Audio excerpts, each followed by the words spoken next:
Ready to go? Okay. Call to order the Educational Jumbo Community Television Commission July 16th meeting.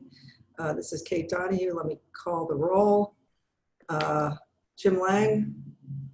Here. Vince Feeney. Here. Jens Howland. Laura Walden. I'm here. Bill Chin. Jeff Hackett. I'm here. Wait, Jeff Hackett's not here. No, but Bill's here. Okay. So we have no for Jens. Okay. All right. So is there any public to make a comment? I do not see any. There's not. Okay. So we'll move on to approval of our June meeting minutes, which I believe I sent out again yesterday. I make a motion to approve.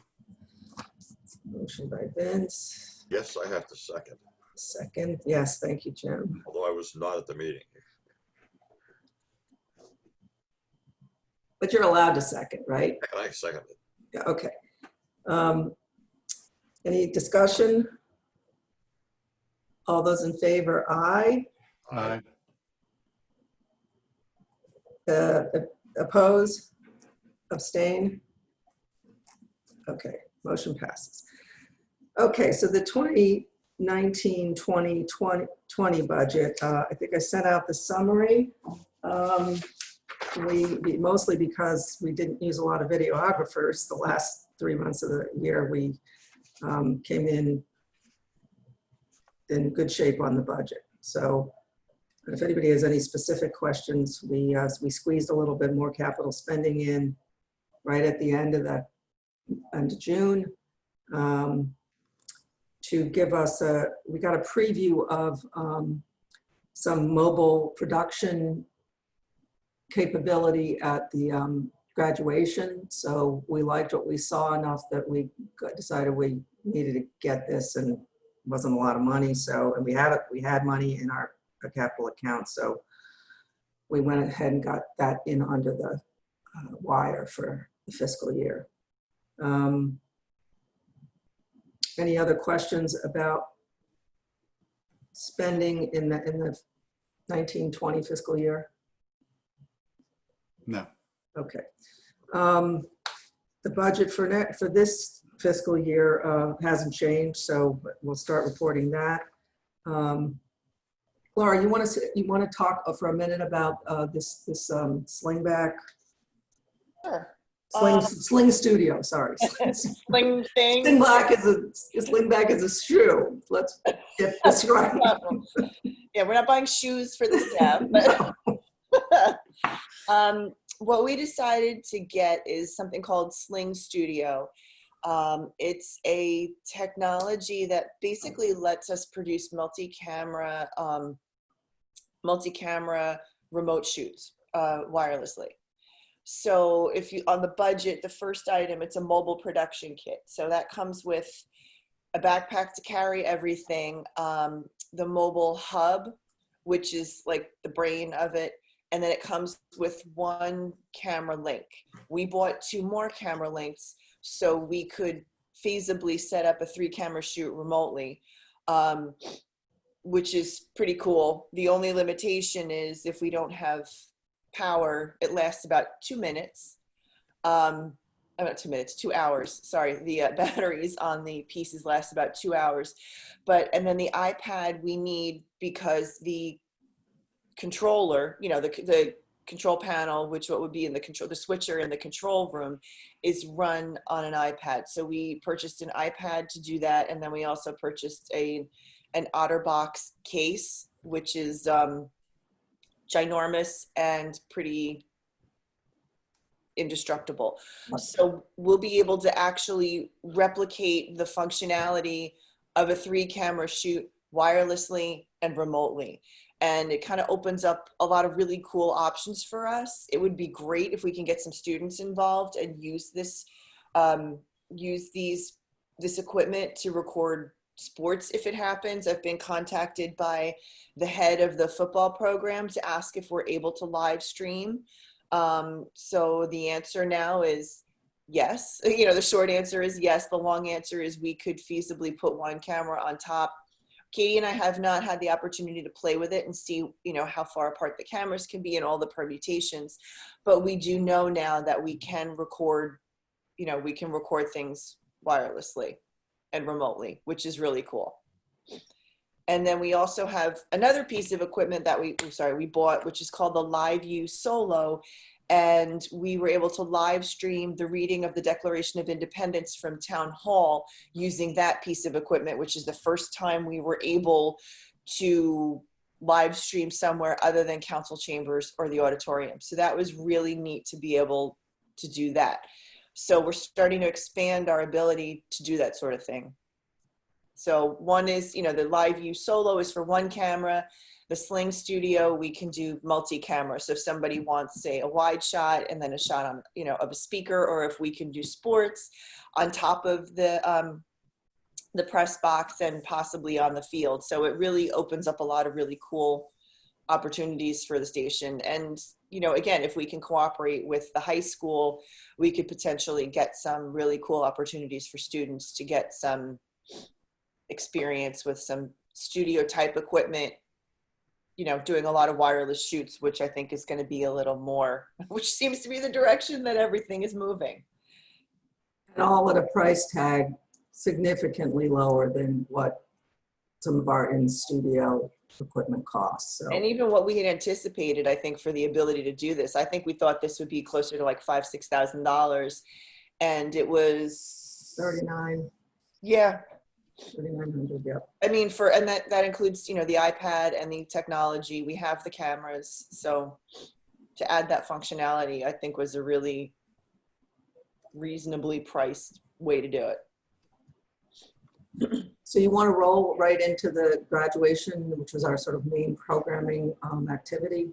Yeah, there were two pieces to graduation. There was the drive-through ceremony, which the students for this, the in-person ceremony for the students. And that was an all-day thing. Katie and I were there and Sean were there about 7:30 in the morning to set up, and it ran till about 6 o'clock at night. They hired an outside vendor. Everything was wired in to do the remote live streaming. It actually went really smoothly. The only thing we weren't anticipating is that the flights, for lack of a better word, so there were, I think it was 30, there were 3 stages set up around the high school, and anybody could Outside. Outside. This is all drive-by graduation. So students could sign up at one of 3 locations, and there were about 5 time slots, and I think there were 36 spots at each time slot. So it started at, like, the kids who needed special accommodations went from 9 to 10 a.m. and that only took about 15 minutes. And then they started, so it would be like 10:30, noon, or what, I forget the times. I think it was like 10, 11:30, 1, 2:30, and then 4. So each of those time slots we anticipated would kind of run straight through, but to our surprise, in a good way, it actually, within like 35 minutes, that entire flight of 36 cars at each stage went through. So there was a lot of downtime, which I really don't think is problematic. I mean, so Katie has edited that together, and we're going to put that on the station, not this coming week, but, in a week where it's more slow, because that's a much longer program. So that was the drive-by graduation. And then in terms of we created a virtual graduation ceremony. So we recorded everything that would normally happen if graduation were at the high school on the field or in the auditorium. We recorded Mark Garino, the principal's speeches. We recorded Ralph Iasagna's speech, Vicky, Lucinda Tipinelli, a student, had sang, so we recorded his performance. We edited all of that together along with the student speeches.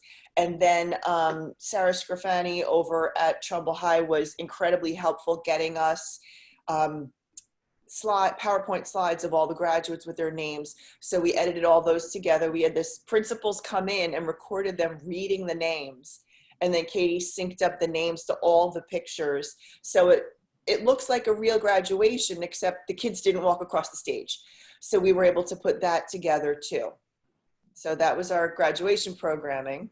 And the speeches were streaming, audio streaming on the radio I'm sorry. while the flights of, drive-by graduation were happening. So everybody got to hear the speeches, which I'm sure they were dying to hear.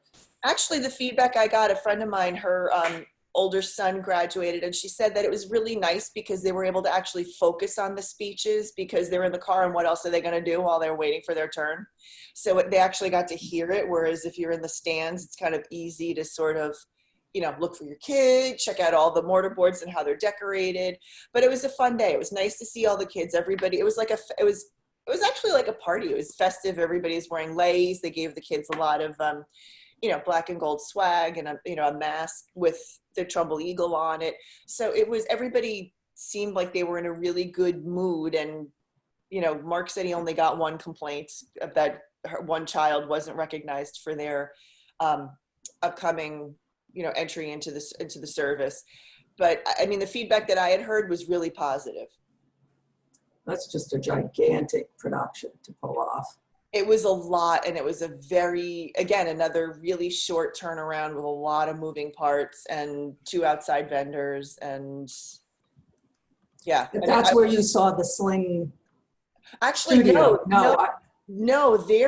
I found it when I was researching if we could do this. That's how I ended up finding the Sling Studio things. I don't know what these guys used because all of our cameras were hardwired into their equipment,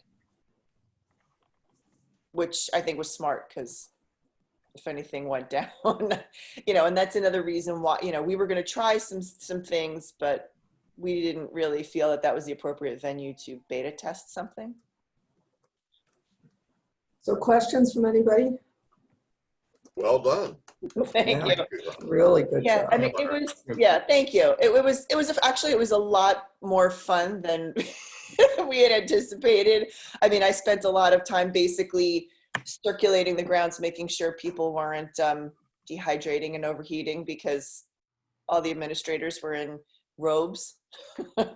Wow. Yeah. And a lot of the Board of Ed was there for a long time, and it was a hot day. Actually, the fact that the cars went through quickly was really great because, you're outside for like 35, 40 minutes. And then during that downtime, everybody was able to go inside and cool off. And I know that administration had bought like sandwiches and food for the staff. Like there was a ton of staff helping. So there was, food and drinks for them. So everybody was able to get inside and in air conditioning because that was my biggest concern, was keeping everybody safe all day. So yeah, that was nice. Okay, so anything on upcoming programming? I have been in touch with the library and senior center. We've been kind of just going back and forth. I know the senior center, I have to, I've been sort of educating them on how to get me files, either making me a co-host or sending me the link and a password. And I haven't gotten a lot of it. Some of the programming, the speakers don't want to be recorded, which is fine. But I know This is the Zoom meetings they're doing. Yes, the Zoom meetings, but they're getting a lot of feedback. Yeah, they're getting feedback that people want to see things on the air. So, we've been talking about some exercise programming to record and put on the air. But I mean, honestly, the past couple of weeks, Katie and Bill and I have been pretty much consumed with this planning and zoning meeting. So that's been our priority. So I will resume pushing, recontacting everybody and just touching base about that. Also Tuesday night, the gazebo concerts picked up again. And we got about half an hour of that concert before the rain came that we weren't supposed to get. So we got about 30 minutes of it, which is, we'll take what we can get. And it's nice to be able to have something other than Zoom meetings and, reruns of last year's gazebo concerts. So, and Richie's appreciative to be able to record as well. So let's talk about the Zoom meetings for a minute. So how have those been going? And Bill, chime in here. And then if you could talk for a minute about they're sort of evolving as commissions want different things. So maybe you could talk about the P and Z meeting as well. They're, Zoom meetings, in my mind, they're going well. There are actually quite a few people attending these meetings. And I think it's probably because of the ease of use and you can watch at home and you don't have to worry about your kids or anything like that. So are we at the point of virtually every board and commission We're getting close. I don't think the aquatics commission's met and some of the smaller ones, but every other commission has seemed to have had their first meeting within the past month or they've been rolling for the past 4 months. So I think everyone is almost on board with Zoom. So we're running a full slate. It's a lot of meetings, but it's going well. I haven't heard any complaints about quality or people not being able to speak or public comment and stuff like that. So we're actually bringing people for public comment a lot of times into the meeting. That way we can see you and hear you. Whereas the first bunch of meetings we just allowed people to speak, and then you saw their name flash across the screen when they were speaking. So that's gotten better. In terms of support, Lara and Katie have been great, and I guess we'll be doing this for the immediate future. And it's been, the feedback on social media has been very positive. People really appreciate the fact, like Bill said, that, you can watch a meeting from your couch. And I don't think that's going to change moving forward, especially as far as Board of Ed's concerned and other things that affect families, because, as Bill said, it's even if people could go to meetings, it's not always easy to get there, but to be able to call in or watch from home, I think has been really important. Yeah, and I think I forgot what I was going to say. Moving into like the hybrid format, Tuesday's Board of Ed meeting surprised us a little bit. That they said they wanted to do an in-person. We didn't hear about that prior to them finding out that the Planning and Zoning Commission was going to meet. So the way that kind of happened was the Planning and Zoning Commission talked to us a few weeks ago saying they'd really like to meet in person for the special meeting because of the presentation and the complexity of the presentation. So we put our heads together and figured it out. And it took a long time to iron out all the details. And I think what happened was Board of Ed realized that we were trying to do this and they wanted to do it too. So they had their meeting on Tuesday. Jeff put a webcam on a tripod, which was a simple setup. Their room was much smaller than the one that we had at the stage at the auditorium, so a webcam worked for them.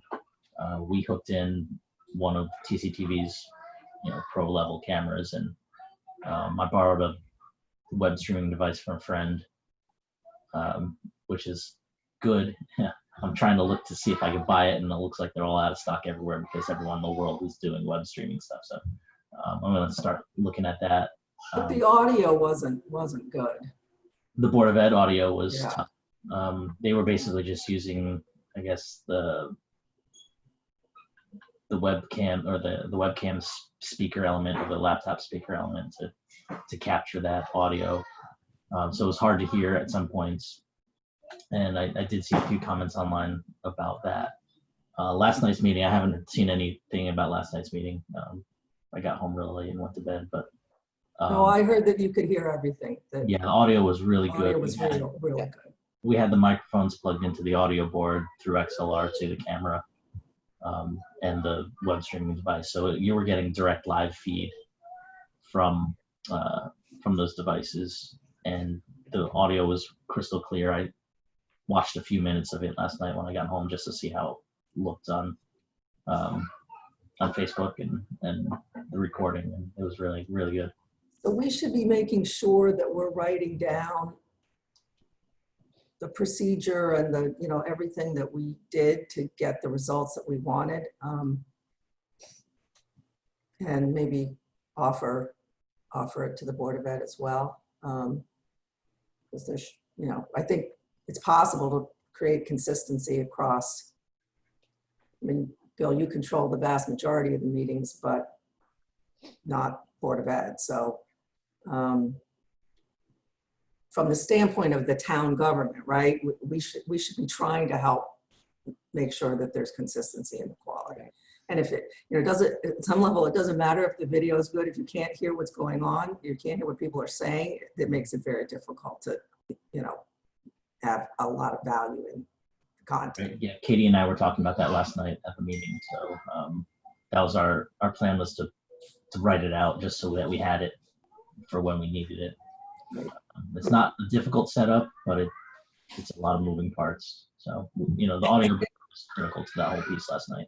It took a lot of trial and error to figure out what that setup was too. Because you've got all these different systems trying to talk to each other, right? Yeah, and it's not just that too, but it's also just logistics. When we're watching a live feed of the like when we're trying to communicate with the public, obviously they're coming in over Zoom, which is a slight delay, right? So what's happening live in the meeting has to hit the laptop, go out the internet, be received by the person on the other end, then they have to reply back. So there's a lag time of maybe a second and a half, 2 seconds. And that was problematic for us when we were trying to communicate in a two-way fashion. In one-way fashion, no problem. We could just mute everything and just film it like a normal meeting. And that worked really well. But when we had to hear somebody from the opposite side, because of that delay, it would create some echo and audio feedback when people in the room were speaking. So it would almost be like, you're in a stadium and the person's speaking at the stadium or whatever, and then you hear that echo in the background. So we had to play with the audio settings quite a bit in order to get it to not be problematic with the feedback. And then for most of the time, we just had that speaker system that allowed us to hear members of the public turned off, because there wasn't, what we can plan for presenters speaking, we can plan for public comment, because that's a section of the meeting.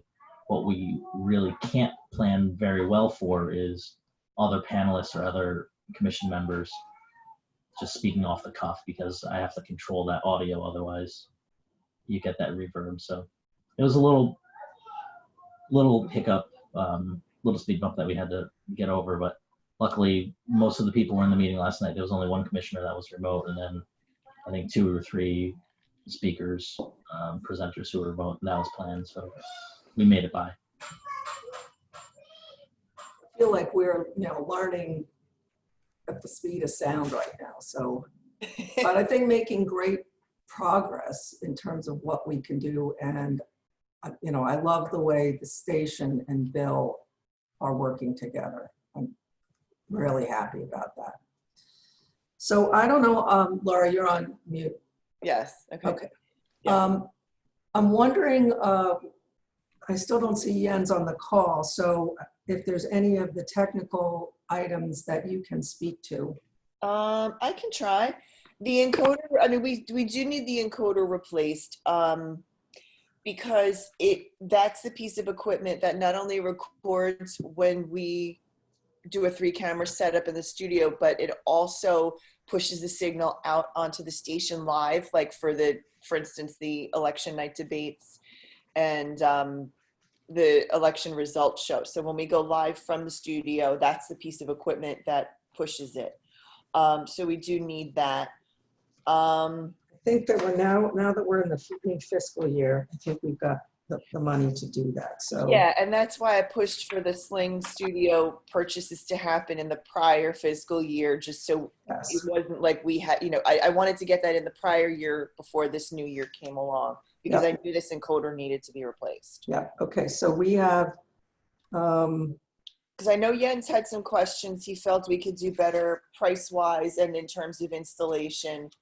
My concern, which I'm kind of going a little off the agenda, but there's a software issue on the video on demand drive, and we were unable to fix it directly because somehow the passwords to Windows on all of the TCTV servers changed, and I have no idea why. So we had to reinstall Windows, which required a bunch of backup and all kinds of song and dance that is adding a lot of time to this process because I don't have administrative rights. So if I need to download a file and run it and save something onto a hard drive, I need IT support involved. So that's where my concern is. If we're installing equipment and we don't necessarily have access to the TPS servers, we need to have an IT person involved. I don't know if, having an outside vendor would give us a little more muscle to get that done. That's what we're working on now, right? Yes. Yeah. Some way, is there any reason that is there a way to give you permission, the permissions needed to be able to do that so you don't have to wait around? That would be through Jeff Hackett. He would have to, hi Jens. Hey, Jeff Hackett would have to be the one to give me administrative permission. And I don't know that he would want to do that because that would give me permission all over the network and not just to the equipment specific to the station. I mean, I really only want to be able to do what I need to do. It doesn't matter. I don't want administrative access on, the school network machines. So how do we make sure though that somebody that's, the problem is we don't know who changed the passwords. Sean insisted he didn't. Jeff's insisting nobody did. We just got to make sure somebody has the passwords. Yeah. I mean, we've just changed them to a generic password, and I've got to the server, to the content server. And as we redo the network server, I'm going to leave them to the company's default passwords because they're not something that anybody out of this group would necessarily be able to figure out. And I don't know that anybody outside from some other public access station is going to come in, and sabotage our stations. Okay, so hopefully we'll have this resolved and the video on demand system will be up and running in the next day or two. I'm going in at I'm going in around 10 o'clock this morning. I've been communicating with Pat, who's the high school IT support, and he said that Jeff has him doing something else. So I'm starting an email right now on my phone, and I'm going to send it to him and copy you and say, I'm going in. I may need IT support. Who do I contact? And I'm going to, again, tell him it's urgent, and I just need somebody. I don't know what exactly I'm going to need and what time, but, when I need this person to do it, I need them to do it, Okay.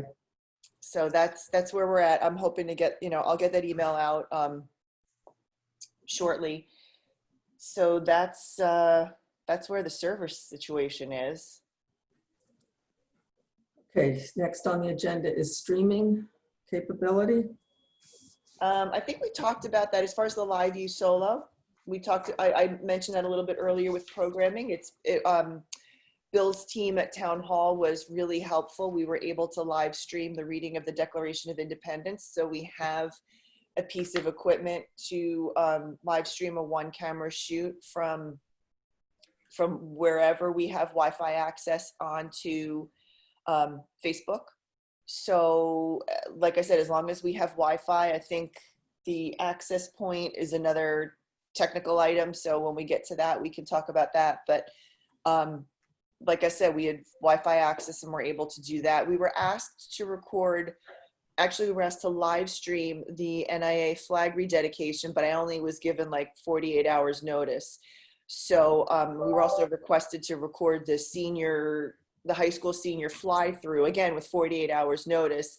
And I said, we couldn't do that because first of all, we're still testing the equipment as far as where we can go, where we have access. But I've just been pointing people back to the procedure on the website, which is that we're requesting 2 weeks lead time to record anything. And especially if it's going to be live streamed, we really do need that testing time. There was requests to live stream the concerts, but that would conflict with the Board of Ed meetings. I don't know how comfortable Richie would be with live streaming, and I don't know how well the Wi-Fi, would reach from Town Hall to over by the gazebo. I know Jens had some issues with his Wi-Fi for the peaceful protest, so I don't know how well. I don't think you cannot count on that. No, so I did tell Jill, I said, look, the government meetings have priority. And I was going to write her back and kind of be like, listen, I may just write back and tell her that, the Wi-Fi access, I learned that the Wi-Fi access from that point is not stable, so we can't reliably live stream.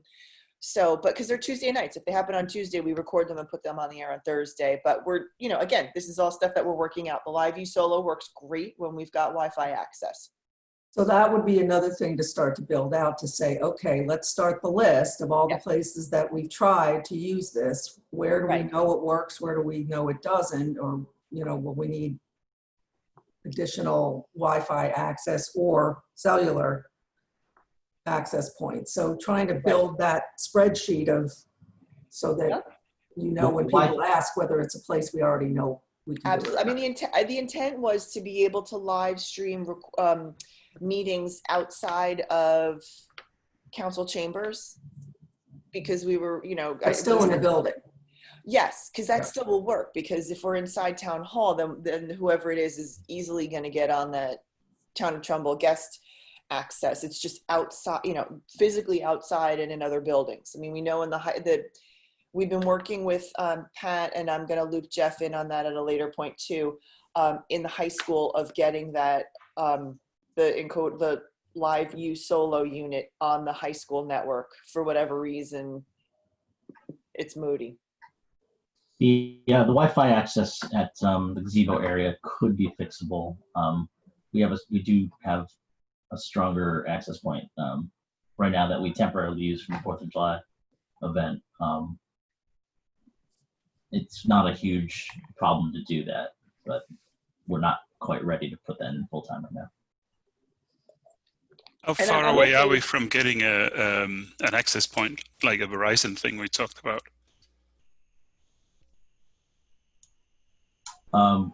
I guess if you have it in budget, we can do that. You mentioned that the town has an account that we could tag onto. Right, we have just a Verizon business account, so it'd be $40 a month for that Wi-Fi. If that's something that Kate wants to do, I can do that today. As long as we check the bandwidth, I think you mentioned last time that there are no limitations on, it's unlimited data. It's unlimited data. The only limitation would be cell service, which in most places in Trumbull's decent enough. Yeah. So that would give us the ability to live stream anything like outside at town hall? So the device is basically just like this little square device that makes a wireless access point. It's called tethering. So like you have your phone typically has the ability to tether if you have that on your plan. And it basically just uses the cellular service and makes a local Wi-Fi network. That's, you have to be within that network device, but it's a 4G device and should be fine for most places in Trumbull where you would be using it to try to stream. So what you do is you turn the device on, creates that Wi-Fi network, and then you take your streaming device, join that network, and you're on the internet. So we need to buy that device and then get on the town Verizon account, and we can literally go anywhere in Trumbull that has a cellular signal? Right. Yeah. How much, and how The much device is, would be free with the contract. So it's $40 a month for the unlimited data plan per month. So $40 per month. Yeah, they throw in the device for free, I believe. At least the one I had. Right. That's the same with our account. well, does anybody think that's not a good thing to invest in? I think it's a great idea. It was great. Okay, so let's go ahead. It's $40 a month. Verizon and a free, what do you call it, a tethering It's called a hotspot. hotspot? So then we would so then Laura and Katie would have it, and anywhere we were gonna go, they would take that and tether to the Verizon network where they are. Well, you just turn it on like a cell phone, and you could be live streaming from a moving vehicle, and it's just like a cell phone. You could have a conversation while you're moving. Sounds like a great idea to me. Yeah, I agree. Katie and I will have to play with it. And then again, like everything else, we'll set up a procedure so the videographers will know how to do what they need to do. Kate, if you could just send me an email with the account that you want to build to, I'll take care of that. That was my next question, was how we go.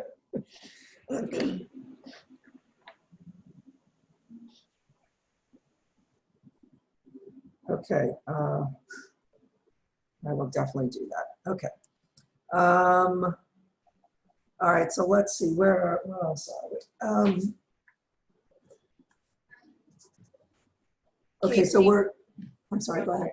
I'm just looking at number 3, supporting government meetings via Zoom. Do you as a commission want to come up with either a statement or a policy regarding, because now Vicky had texted me and Bill last night, and she was very effusive with our praise, which was very kind of her, but her concern is that the meeting looked too good and now everybody's going to want to do this.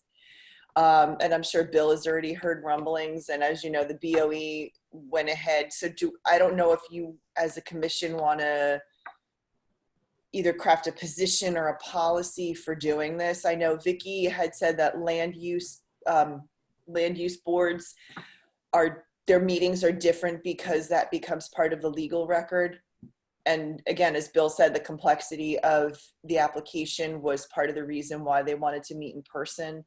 So I don't know, like I said, I don't want to, the issue that Bill and I are concerned with is if every board, if everybody wants to do this.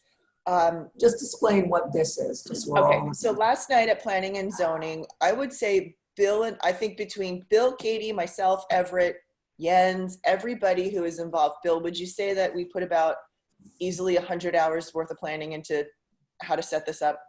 Yeah, it was intensive. So that what could happen? Again, clarity about what. So that we could have a hybrid live / Zoom meeting.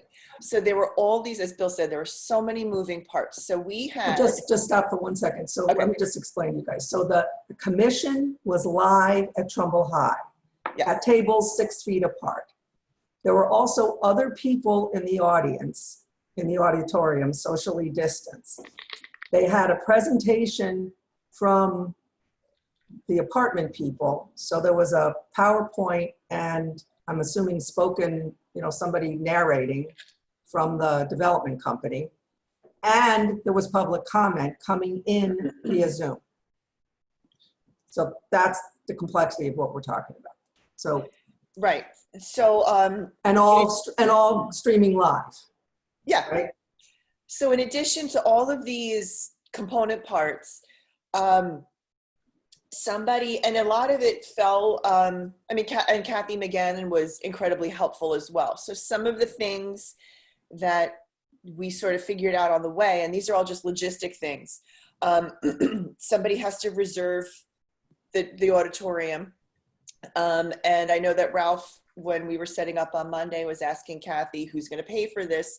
So somebody has to reserve the auditorium, and that, since we're in the building, that requires custodial staff to open bathrooms and to clean and then close them, security staff to stay on site.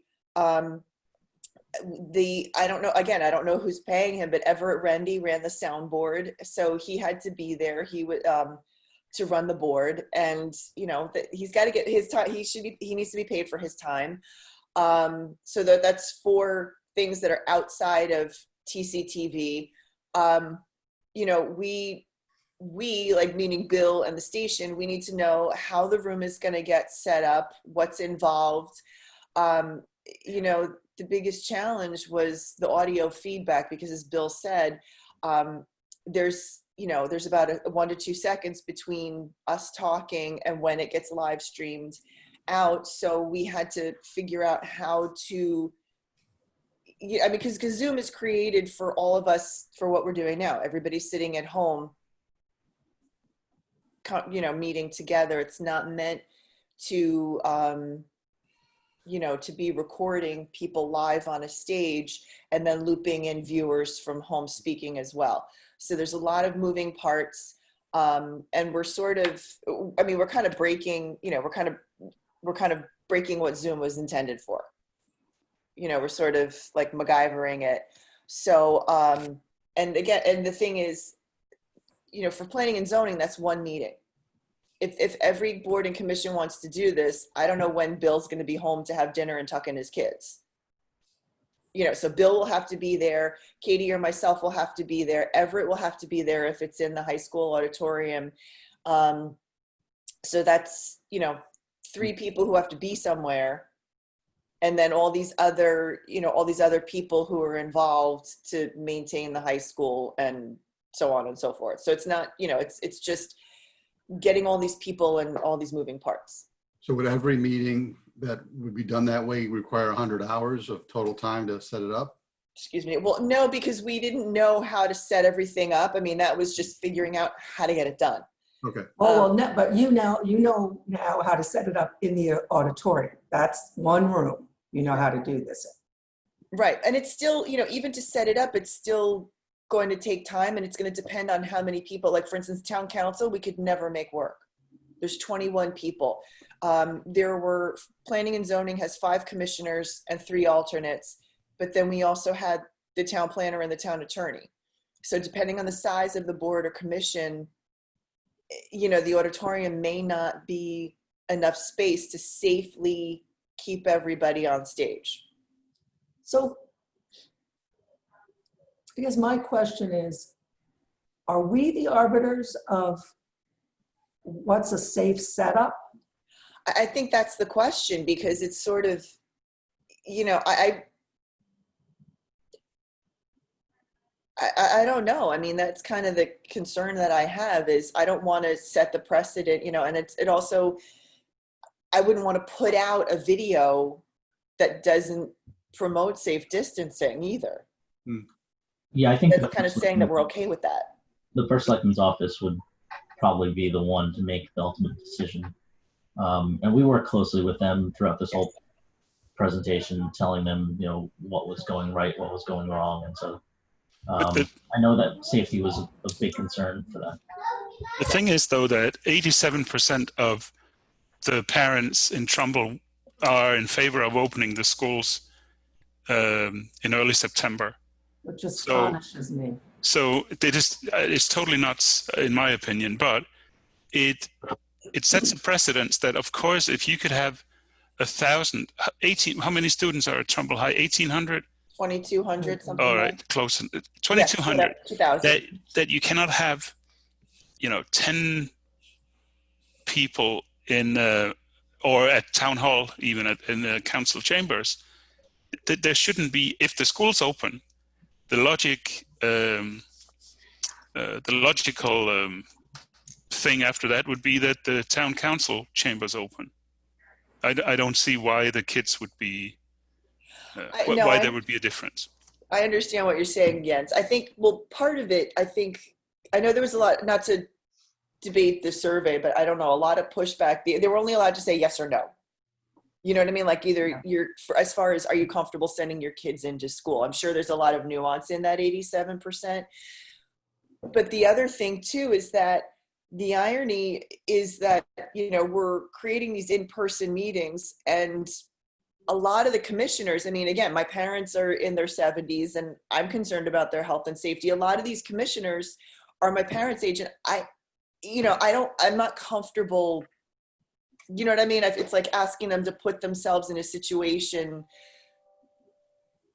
that may not be the safest for them. I mean, we're doing everything to keep them safely distanced, but I think, I don't know. I guess people feel like the kids are a little. We have to get clarity about what's within our purview. Right. Think about or deal with, and what's not. So to me, the rules about gatherings and meetings being in person or not is not our decision to make. Other than maybe our commission, unless, you know, if there's some general rules coming out of town hall. Our question is, how do we cover those meetings so, you know, in a way that as many of the town residents can see them as possible, either live or, you know, delayed. I think in a meeting like last night, our limited number of staff would be hard pressed to run multiple meetings in one night. Absolutely. That would be a huge thing to do. I mean, it's hard enough to run Zoom meetings, multiple Zoom meetings at a time. But if we had in-person meetings, number one, we don't have the equipment yet, and number two is just we don't have skilled staff to run it. And do we even have the space to accommodate multiple meetings safely? Right. So how about the one of the issues here is that we've gone from a one-way streaming requirement to a two-way conference requirement with feedback, real-time feedback from the viewers. And that, I mean, obviously it introduces a lot of technical issues, and we are always catering to the lowest common denominator. So at this point in time, we're catering to people who only have a phone. And there maybe we should have a completely separate stream just for the audio. So people who don't have a computer would call into a Zoom number, and that number would be giving them audio. They don't have a computer, so they can't see the video anyway. So you have audio, and they can chime in when they want to. So that's all part of Zoom. So Sorry? That works perfectly as you described in Zoom. So we have Zoom allows a resident with a phone to call in and listen to the meeting. Right, but it forces us to use Zoom, which we found out we can't hook external equipment up to. It's somewhat limited in, you know, what we can do with it, unless, of course, you just sign in as, so in my window right now, for instance, would be the whole meeting or whatever, and you still had the individual users. Let me back up. I'm confused about what problem we think we're solving here. To me, what I thought I heard was there was a request from we are doing a fine job with Zoom of covering government meetings, that we have gotten positive feedback about that and the way that those meetings run and the ability for the public to give their feedback when it's just a format like this. We had a request from a commission to do something much more elaborate that took a lot more time to plan, an effort to plan. I think what I heard you saying, Laura, was what are our rules going to be about that, not what our normal day-to-day meeting coverage is. Am I correct in that? Yes, and I think you know, as I'm listening to Jens and everybody talking, I think it's coming down to like needs versus wants. Because honestly, I mean, what we need is to be a mechanism to provide these meetings to the public. And through Zoom, we have that. People can call in by phone, people can dial in on the computer, they can watch it on Facebook. What people want is to be able to see people face to face. And the question is, you know, how, I'm not sure what the question is, but again, it's a need versus a want. And the need with planning and zoning was that this was a complex meeting and it required a lot of presentation.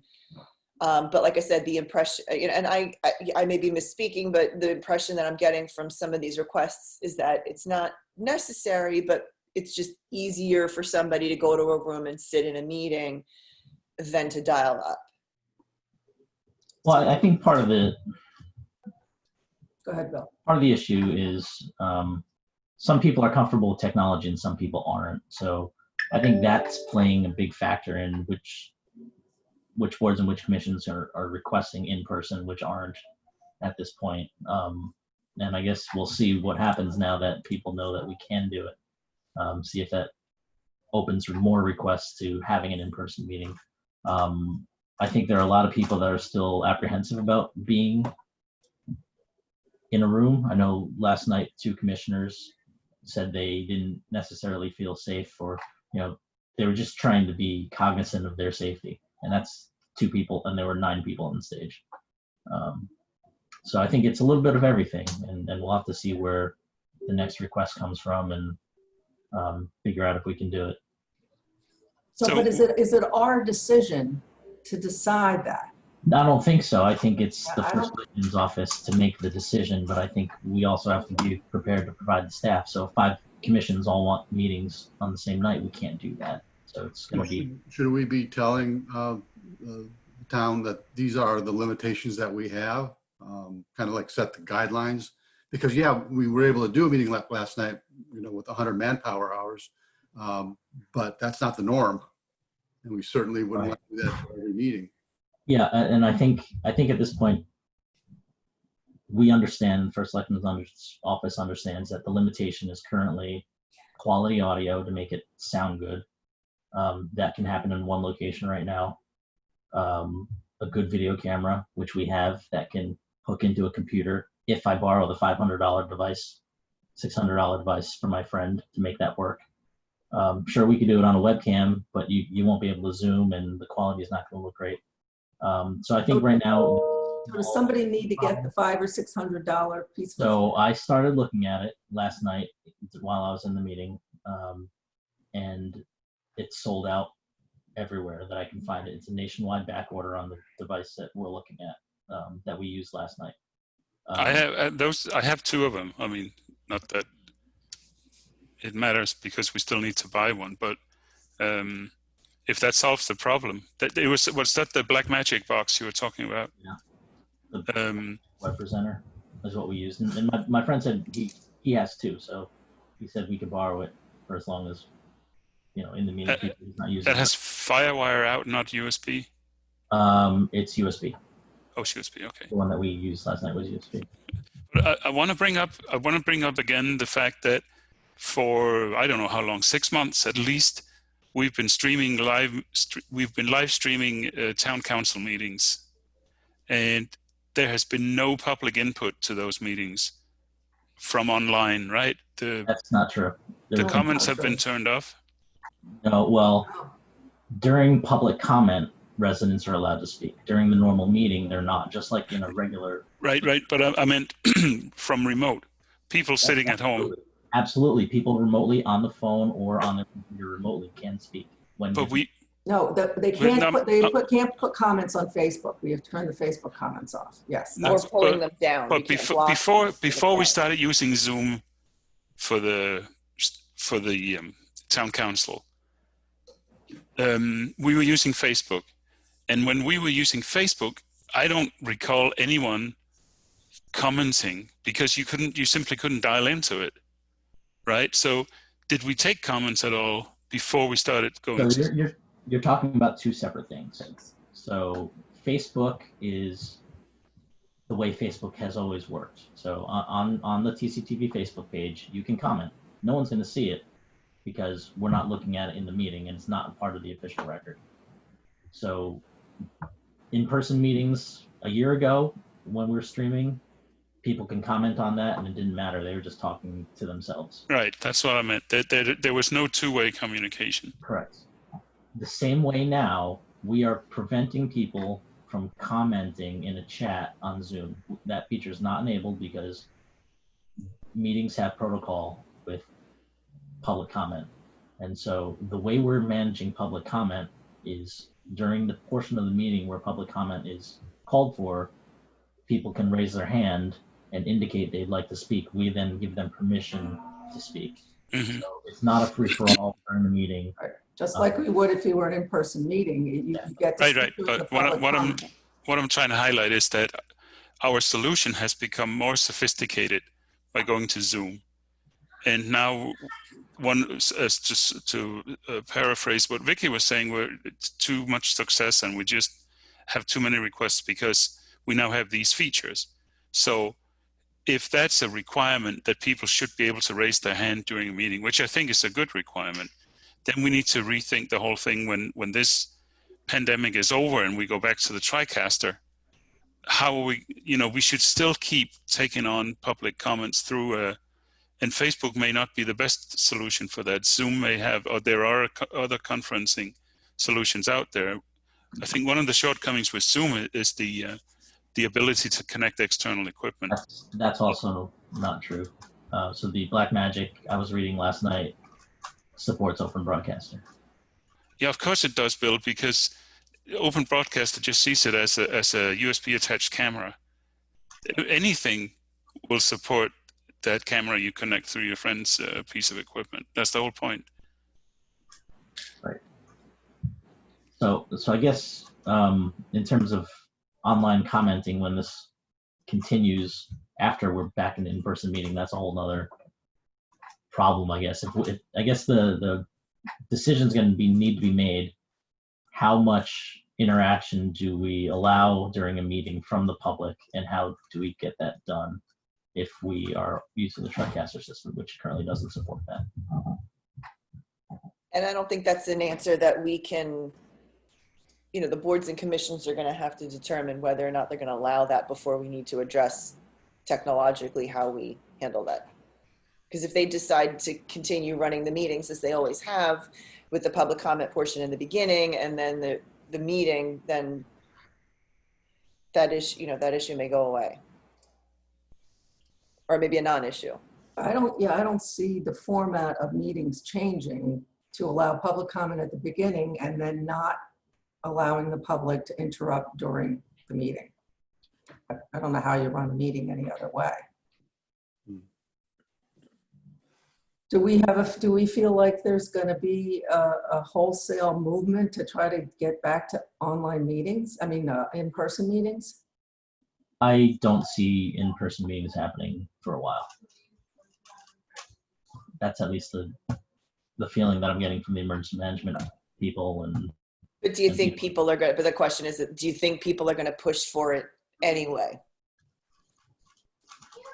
I haven't seen it yet, but I guess we'll see. I think Board of Ed's going to continue doing what they've been doing. I don't think they're going to, I don't think they're going to go, I don't think they like Zoom. I don't think they like the technology at all. But are they meeting in person? They did on Tuesday. Well, Okay. half and half. What they did was Jeff set up a webcam on a tripod, and 3 of the commissioners were at the dais where they normally sit, and then the other 3 dialed in, and Ralph Isagna, Dr. Bud, and the business manager, I can't remember his name, but they were all in person Okay. in Long Hill. I mean, I don't want to beat this thing again, but if the school's open and the Board of Education doesn't want to meet in person, that doesn't make any sense whatsoever. No, they do. The Board of Ed does want to meet in person. Okay. And just for the record, there's a difference between children, those under 21 gathering and meeting and so forth, and adults. As far as COVID-19, old people like me are greater risk. Okay. And there's apparently not any particularly good evidence that there's appreciable risks for young people getting together, like in a classroom. That's a very safe activity, according to the medical experts. But Except for the teacher. right, but there's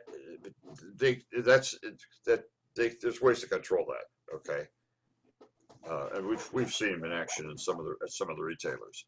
Be that as it may, it's not our issue. Our issue is how do we take whatever they're going to provide, and how much of that can we put on the air, and if there are limitations on participation and so forth, that's really the commission who's doing the meeting. That's their role to figure out, not us to decree it to them. We can certainly say, this is what we can do and this is what we can't, but that shouldn't control their meeting very much. And I think we can certainly say we need this much time to put together this kind of a meeting. So if there's one that is like the planning and zoning, where not only did you have in-person commissioners and Zooming viewers and a PowerPoint presentation, that's sort of the highest level of complexity that I can think of. You know, if you see different buckets, there are different thresholds of complexity that would, you know, be easier or harder to lay out, that would be helpful, Laura. And then we just say, okay, if you're going to do a meeting like P&Z, we need a month. If you're going to do one you know, it's something easier, we need 2 weeks, or whatever, you know, just so we have enough time.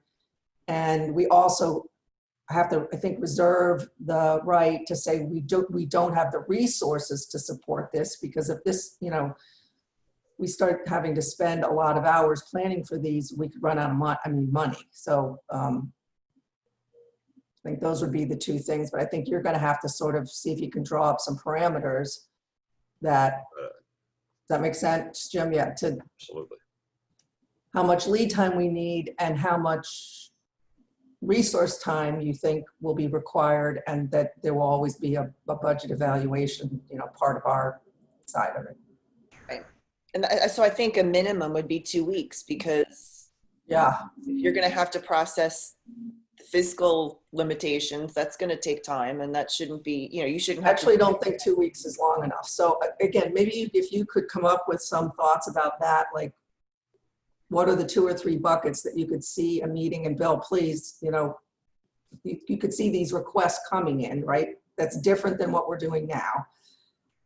Because I could see them as just saying, we want to meet in person, no PowerPoints, no, you know, but we need the, you know, have to have the public come in. Okay. I think the other one is if they have some PowerPoint. I don't know if there's anything more complicated than that. I mean, it's pretty much all the same setup for the meeting, whether or not you share PowerPoints or not. Really? Okay, then again, I think you guys just come up with what you think is the right amount of lead time, and that's what we have to make clear, you know, on the website and, or whatever, you know, whenever we're talking about this stuff. And we just got to keep talking about it, because, you know, nobody knows how this is all going to play out. We just got to keep doing the best we can. And it's got to be fluid too, because if we say we need a month's notice and they ask us a month prior and we say yes, and then another meeting comes up, because Bill, you see this all the time, that meetings come up because it's 48 hours notice. A meeting could come up 48 hours prior to when we're setting up this whole in-person thing, and then there's a whole monkey wrench into the problem. That's another concern. Well, except we're not responsible for the coordination of the government meetings. I mean, the town hall Right. has some responsibility there. Right, but but if the expectation is that we have to record them, you know, again, it's then suddenly we thought we had resources, and then 48 hours before a potentially live setup, we need to divert resources elsewhere. You know what I mean? Yeah, I know what you mean. I just don't know what the answer is. So I I don't either. need guidance, right? You know, I need people to think about this, Yeah, because we need some rules so that we're not. Or maybe part of the answer is we need to train more people to be able to run those meetings. So it's not just you and Katie. Who else can we get in the loop? I can ask Dennis and Arnie their comfort level of meeting in person. I can reach out to them. And what about Matthew and Brian Dunn and, you know, some of the younger people? Because there's 2 things. Definitely. One is if we need somebody on site, and the other is just who's running the meetings from home, Right. get them on the air.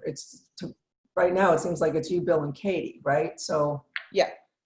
Because up until now, we've been able to do it, and now we're kind of reaching a critical mass, so especially. can we expand that? Can we get Sean in the loop? Can Absolutely. Brian or Matt do it? Absolutely. We definitely can. And what are we calling that? I would call it a hybrid meeting, because it's both in person and on Zoom. Well, but I'm also saying getting somebody else to do the regular Zoom meetings. What do you call yourself when you're, like, you or Katie are on every meeting, right? That we're covering. Host. What, host? Host. Well, that's the term that Zoom uses. And then they're basically acting as the videographer. Yeah, so the number of hosts available beyond Katie and. Yeah. Well, and because like I said, up until this point, we've been able to manage it, and now we're kind of reaching a critical mass where we need to expand widen the net. And expand then the number of videographers that would be willing to go on site. Yes. right? Yeah. And part of the problem, honestly, is the majority of our videographers are over 60. Right. Yep. Okay, so Laura, that's for you and Katie to work on. Yep.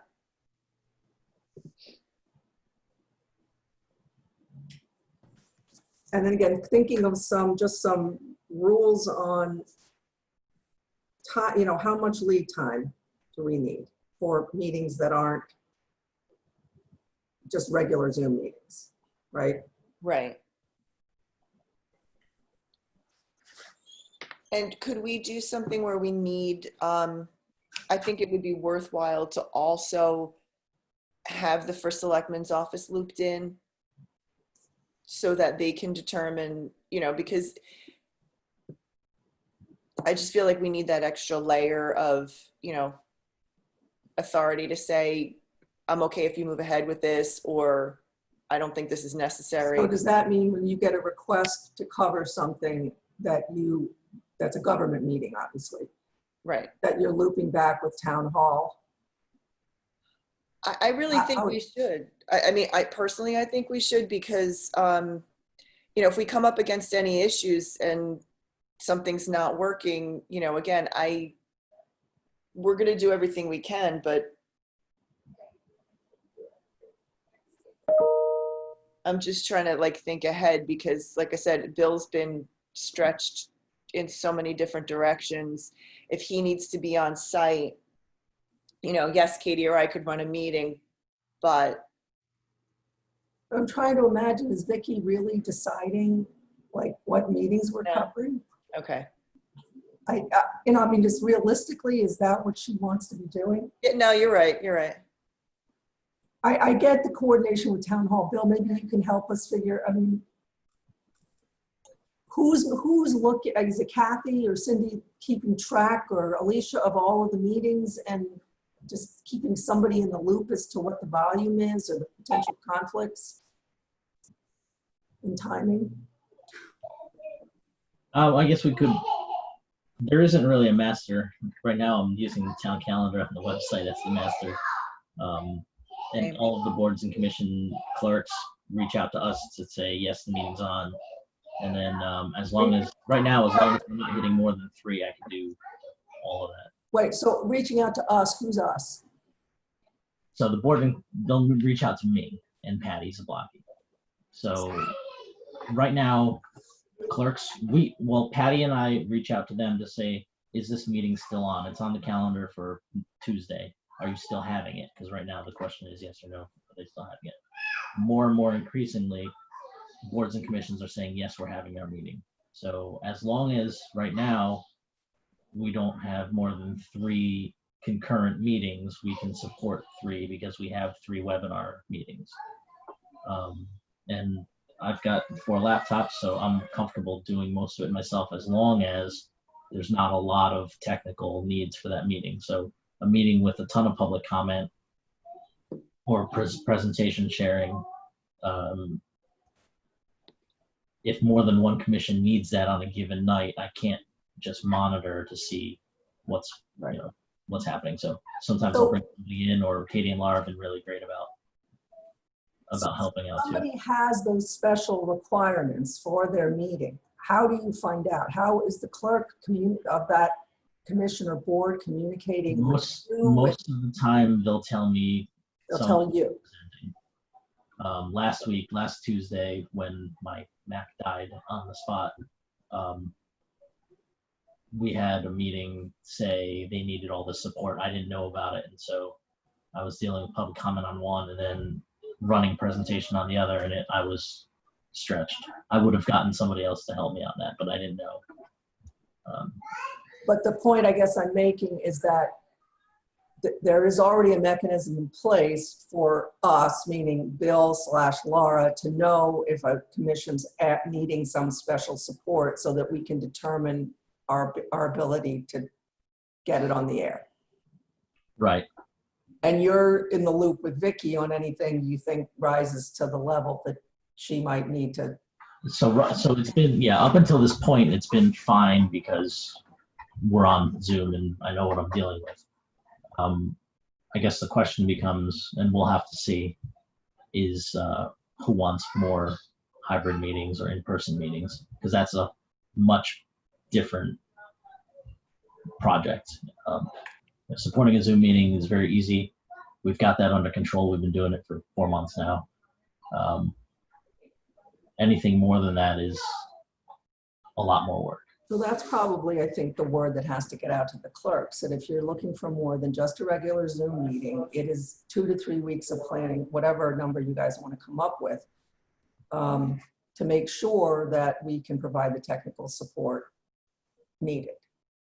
And then, you know, we'll see how many of those there are. Maybe at some point that lead time comes down if we get a more streamlined solution going. But right now, I think, does that sound like it makes sense to everybody? Yep.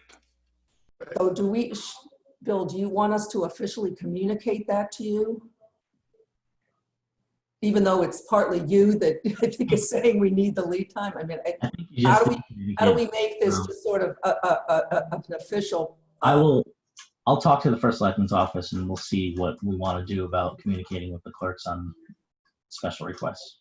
And just include the channel in that, you know, we're part of making sure that Right. that the clerks or the chairman get what they, you know, we try to get them what they're looking for. So up until I guess last night, the determination was there will be very few hybrid in-person meetings allowed to run, and you need a special reason why you want to have it. So they're cognizant, the first selectman's office is cognizant of the amount of effort that we put in, the staffing that's required, the cost, you know, all the people that needed to be at the meeting last night, custodial staff, Everett, all of us, and it's not something that's very easily done. So they're aware of the number of bodies that's needed. So it's probably just an effort now to provide that insight to the chairman and the clerks to say, we pulled this off, but it was a significant amount of effort and resources. And so we'll be trying to be very cautious and, you know, judicious in how often we use this or something like that. Right, right. Okay, so you'll take, Bill, you'll take the lead on trying to figure out something to communicate to the clerks and chairman about this topic. Sure, I'll touch base with the first selectman's office first to see. Yep. Because if they don't want to have it, then there's no point in saying, hey, we could do this. Right. And is a 3-week lead time for anything that we hear about? What?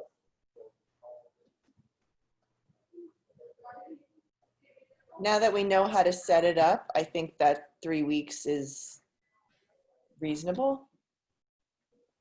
Okay. Kate, I have a hard stop. I need to go to another meeting. Yeah, I was just going to say the same. Okay. Just see if there was anything else significant I wanted to bring up. Anybody else have anything? The polos are here. They look great. Hey, Yay. Good. You wearing one? No, but would you like one? I'd like to see it. I brought the box into, where is mine? All right, I'll be right back.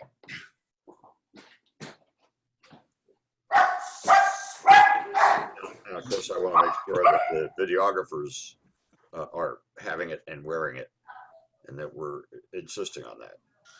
yeah, we're just not taping much right now, so that's Right, I know, definitely I know. the plan. You're That's right. definitely the plan. Right. Bill's got to wear one when he does the Zoom meeting.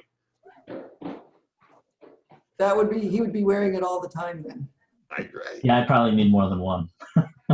All right, yeah.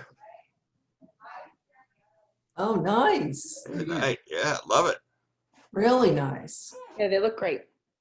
Okay, so we just need a plan to get them out to everybody. Yes. Okay, so unless anybody has anything else, A one sentence, the signs, of course, are still and will continue to be on hold. You can't very well, it's pretty difficult to walk into a merchant even if it's open with a mask on and try to explain this. You know, and I wouldn't want any of us going out and asking anybody to do that. The churches are, for the most part, closed. As schools open, I think we need to get these into strategic locations in the schools, and we'll just have to work with the school leaders to figure that out. Yeah, a lot more to come. Mhm. But I'm really proud of how we've been able to support covering all these meetings. The work that Katie and Laura and Bill do together has been amazing. I mean, I have never felt like we've had a stronger relationship with the town. I actually wish it was stronger with the Board of Ed. But these three people work together unbelievably well. And it shows, I think, in the quality of the broadcast that we're getting. So thank you guys a lot. And I feel like you're also moving us forward, which is the other thing that we really needed. So bravo. I'll second that. Yeah, I'll third it. So moved. Thanks. It's funny. I talk to them more than I talk to my own staff right now. So I think that they bring you cookies when they see you. yeah. All right, so anything else anybody has? Can I get a motion to adjourn? So moved. Mr. Lang, thank you very much. And it is 9:02. All right, we'll see you guys next month. Have a good day. Thank you. Thanks. You everybody. too. Bye. Bye.